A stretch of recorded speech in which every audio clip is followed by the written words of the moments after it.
मंगल को श्रीराम भक्त हनुमान सहित तुलना कर हनुमान चालीसा एवं सुंदरकांड रे केवल श्री हनुमान कीर्ति विषय वर्णना कर श्रीराम प्रति तांकर अगाध भक्ति तांकर भक्तिर श्रेष्ठता को दर्शाए।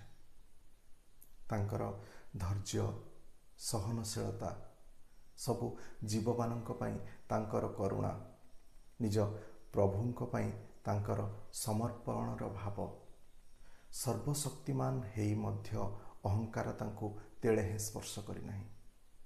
तेणु जदि जड़े मनीष एई गुण आउ विचारधारा को निज जीवन रे धारण करे ताहले मंगल तांको शुभ फल दियंती। तेणु हनुमान चालीसा एवं सुंदरकांड पाठ करिवार उद्देश्य है हनुमानकर गुण एवं विचारधारा आम भितर सृष्टि हो। श्री हनुमान समस्तंकर मंगल करंतु। नमस्कार।